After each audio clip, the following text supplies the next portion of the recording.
I'm even more gassed and I've just been chilling to recover. And then I started making mistakes and I was like, oh no. You hear it a lot with athletes who achieve something big, then there's this big slump afterwards because it's like, I've got to this point. Bearings were missing. It just exploded. Oh I was just like in turbo ADHD brain. Like, yeah, let's just go do that now, man. I'll just enter that.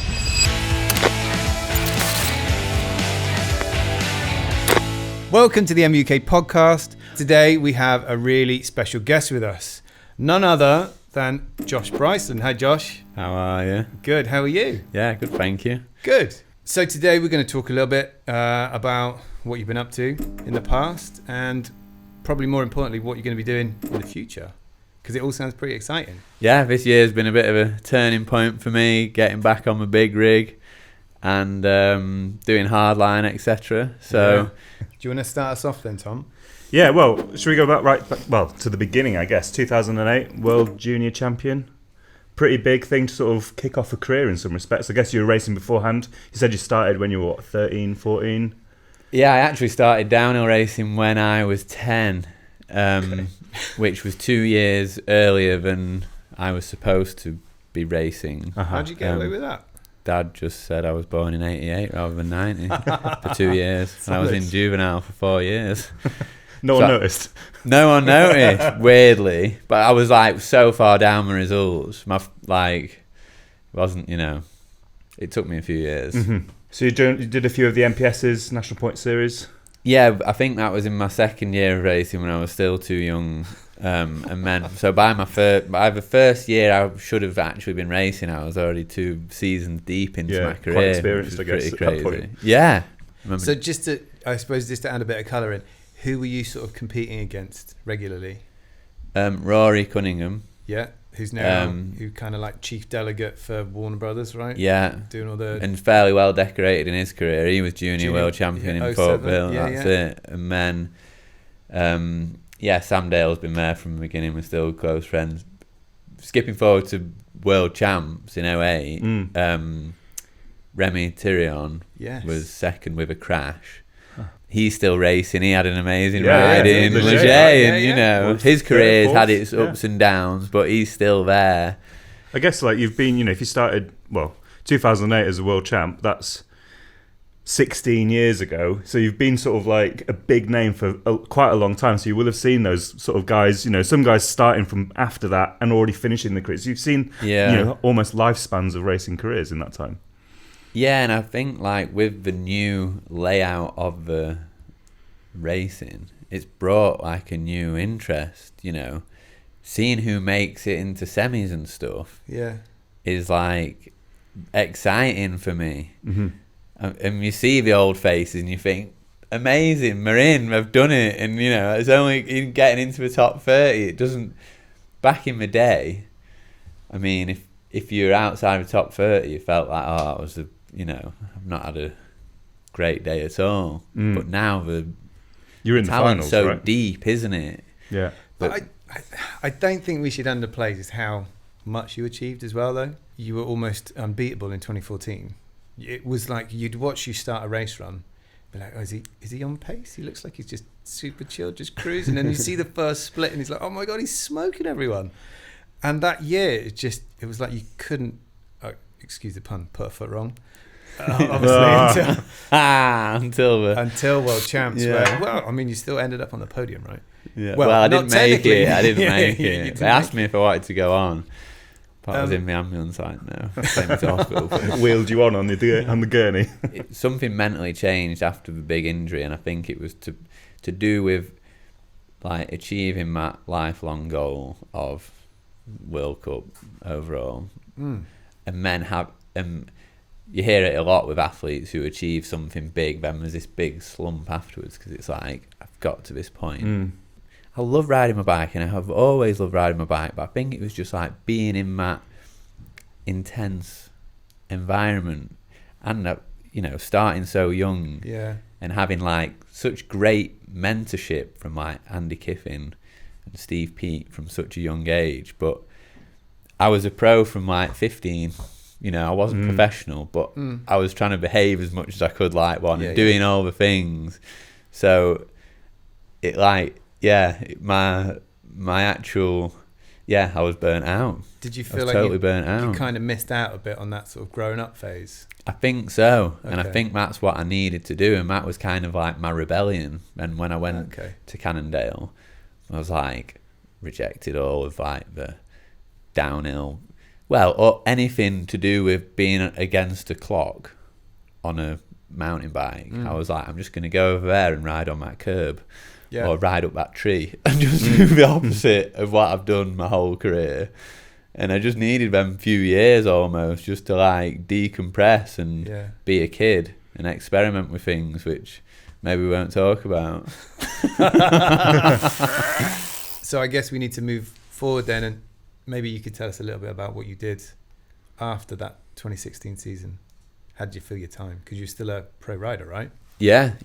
Well, I had a really actually mint couple of years under Alan Cook, who was heading the EWS program at the time. For me, that was the purest form of racing because you're racing blind. And the EWS actually I did find really fun. Still just wasn't enough of a change. I was like, I'm still racing bikes and I still just want to like totally get away from that for a bit. And then that's when the Cannondale gig came around. And Nick was just like, freedom is yours. So there's no pressure to race. He was just like, you just do you. Yeah. You've got this budget each to travel. Can I say, where do you even start if you're given like a pile of money? I remember when Brendan Fairclough was on. Yeah, and he got that cash and he blew through it in about 6 months. Yeah. He came and stayed with us because he'd run out of cash. Really? Standard. Yeah. That was quite early in Brendan's career, wasn't it? Yes. And for me, I'm like in my mid-20s to late 20s by now. Yeah, I was 28. 29. Okay. So I'm like a bit more head screwed on. And I was like, we just designed a mega year. We went to Europe twice in my van. America in a camper van in the whole East Coast, and went back to America. I did America twice. We just did so much. We were editing the videos as we were driving along in the camper, like place to place, like just dumping the footage. Super low quality, but like we were loving it. The boys would joke and like call me dad because I'd be like organising everything. Right. But it was like me almost transitioning into that next phase of my life, like. Where did the whole sort of 50-1 thing sort of fit into this sort of transition? Obviously you've been with, Santa Cruz, then moved on to Cannondale, you've done your racing, you're moving on to other projects. You've got sort of the 51 crew, you've got product, you've got all sorts going on. Like, how did that work? That was during the racing time. We sort of initially started that just selling like T-shirts for the fun of it, to be honest. But then like the YouTube channel evolved, and that it felt like it gave us all a platform where we didn't need to be on the same brand, and that was really cool when we did the Cannondale thing, because we were over here, Luce, Sam and Craig were still on Santa Cruz, but we could come together and like do this thing together, and that was still our common ground, where it didn't matter that we weren't on the same team or bike or whatever, and we had this sort of thing together. But then we never really, I've sort of dabbled and I would like to do more with it, but the vlogging thing, we never jumped on that bandwagon.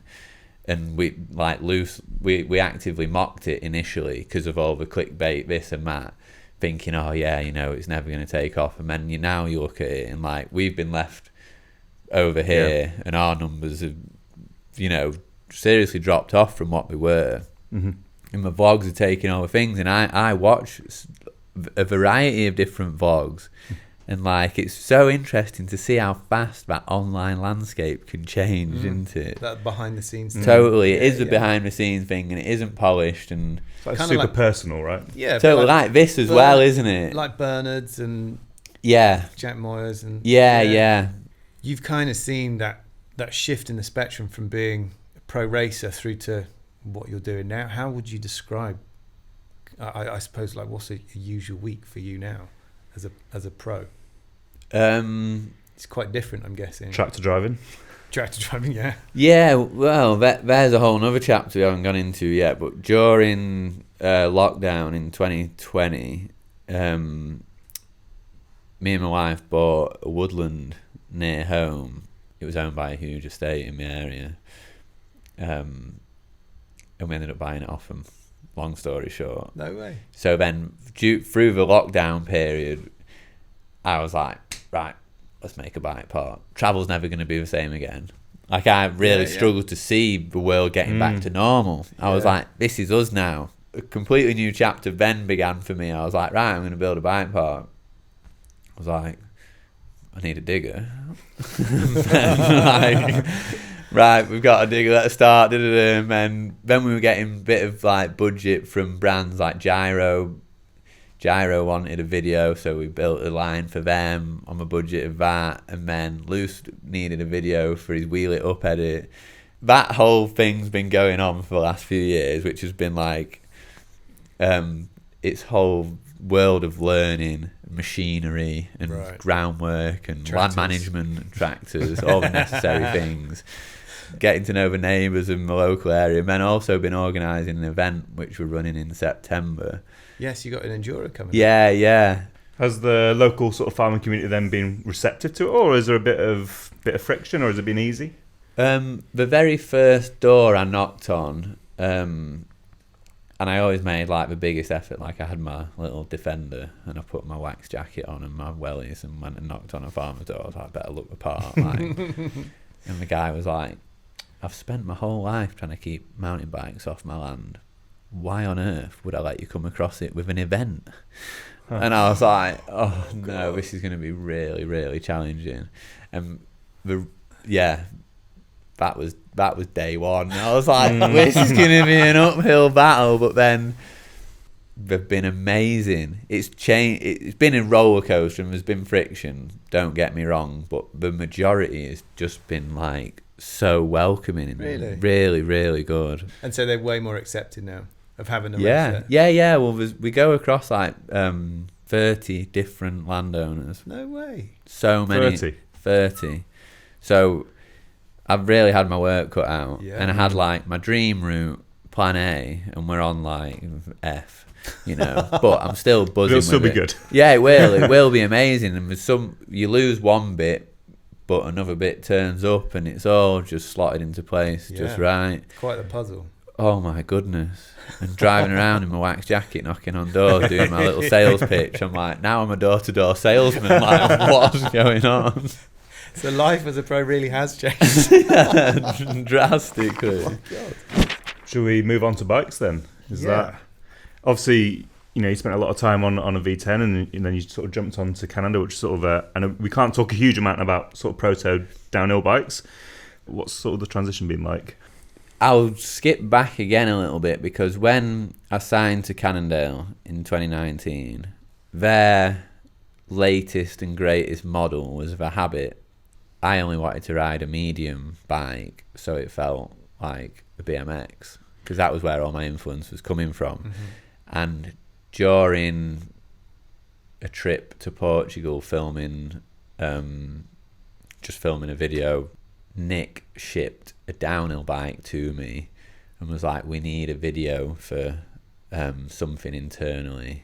It's an XL, and going from a trail bike to a downhill bike of the same size. So is that the same bike as we're talking about now? Yeah, okay. And getting on that thing, I was like, I don't know what you want me to do with that. Like, it's insane. It's so big.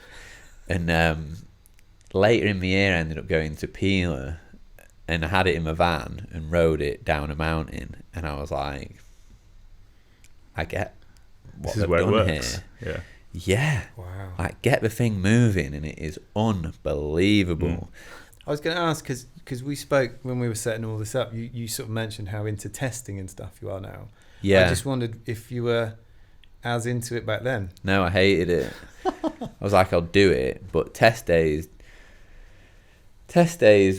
generally just meant competing against Steve and Greg.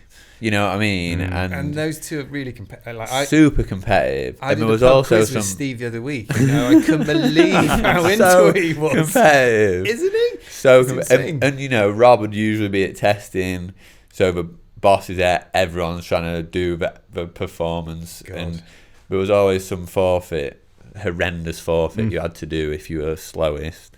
So like testing was like a World Cup.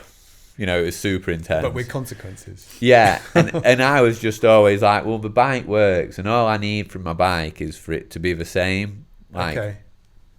I just want to know how my bike's going to react. This was my mindset back then. If I know what it's going to do when I hit that thing, that's as good as it doing the best it could possibly do, or other. I just want to know it.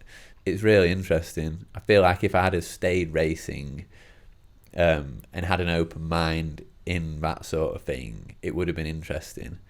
But I haven't, and I'm excited to be in a position to just ride stuff and feel the difference from it. Especially with a brand like Canada, right? Totally. They're known for their innovation and Totally. I'm all about trying it. That's and, cool. And when we did the formula testing for the suspension down a local track, I was like, right, I know I can do. I did a run and like timed it, and I was like, I know I can just do that run on repeat. Like I'll waver half a second maybe, but like I'll just do that run. And like when we used to test with Santa Cruz, it was like every run I was risking my life trying to go as fast as I could to beat both of them two. But which isn't easy. No, which isn't easy. And it was like I wasn't testing, I was just racing, and we were changing stuff every time. You know what I mean? This is how I feel when I go riding with Rob. I ain't testing, I'm trying to hang onto a wheel. Yeah, you're on Formula now as well, obviously, and you know they're a brand that have got some interesting sort of tunable tech, like which we don't really see on production forks for punters. How did the whole Formula thing come about? And are we going to see the stuff that you're working on with the suspension? Is that going to help sort of mould where Formula suspension might end up going? My CTS valve with Formula is, to answer that first, it's totally available. Okay, so you can buy a Josh Bryceland. You can get you can get my cartridge, cool. which is mint. I've never had anything like that, and it is ace. It's very cool. But the whole Formula thing came about through one of them cake electric motorbikes. I got sent for a little bit. I've got a Sir on what I ride at home in my garden, just for like a bit of a play, and they'd seen I'd been riding that and messaged me asking if I wanted to try their bike. And then they sent me one which Sam Pilgrim had, and I think it came straight from him, and it was absolutely knackered. Like, horror, right? Oh my gosh, bearings were missing. It just exploded. Oh God. The linkage was bent. It was absolutely caned, this poor bike, and the brakes on it were insane. And I was like, I've never felt brakes this good on anything. The lever feel was just amazing. I was just like, got on it and just did a stoppie on it straight away. I was like, read on the master cylinder, I was like, Formula. I was like, mega. So then I got in touch with them. I was like, I want to try their stuff out because this is mint. Yeah. And that's where the relationship began, like a total like accident, really.